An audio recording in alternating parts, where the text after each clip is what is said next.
అందరికీ నమస్కారం. Welcome to Siriraj food. నేను మీ సిరి. ఈరోజు మన వీడియోలో అస్సలు వంట రాని వాళ్ళు కూడా 2 నిమిషాల్లో చేసేలా సరికొత్తగా మంచి స్వీట్ అయితే తయారు చేద్దాం. టేస్ట్ కూడా చాలా అంటే చాలా బాగుంటుంది. ఈ వీడియో మీకు నచ్చితే తప్పకుండా like, share and subscribe friends.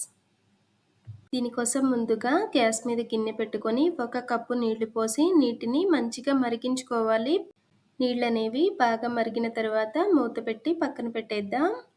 Gas మీద కళాయి పెట్టుకొని 1 స్పూన్ నూనె, 1 స్పూన్ నెయ్యి వేసుకొని నెయ్యి కరిగిన తర్వాత 1 కప్పు శనగపిండిని వేసి శనగపిండి పచ్చివాసన పోయే వరకు వేయించుకోవాలి.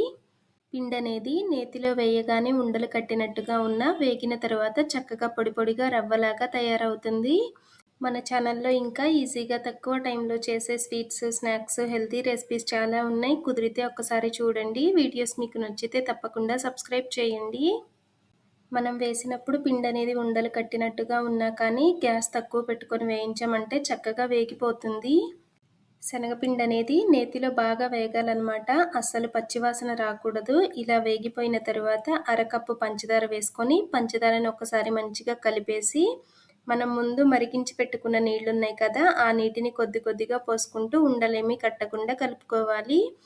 వేడి నీళ్లు మాత్రమే పోయాలి, చల్లటి నీళ్లు పోయకూడదు. పంచదారకి బదులుగా బెల్లం పొడైనా వేయొచ్చు.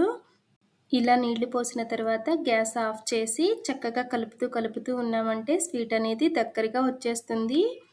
అస్సలు వంట రాని వాళ్ళు కూడా 2 నిమిషాల్లో తయారు చేయొచ్చు.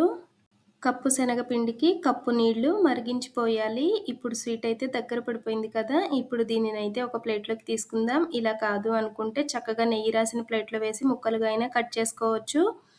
ఈ వీడియో మీకు ఎలా అనిపించిందో కామెంట్ చేయండి. ఈ వీడియో మీకు నచ్చితే తప్పకుండా లైక్ చేయండి, షేర్ చేయండి, సబ్స్క్రైబ్ చేయండి. రేపు ఇంకోసారి కొత్త రెసిపీతో మళ్ళీ కలుసుకుందాం. By bye friends.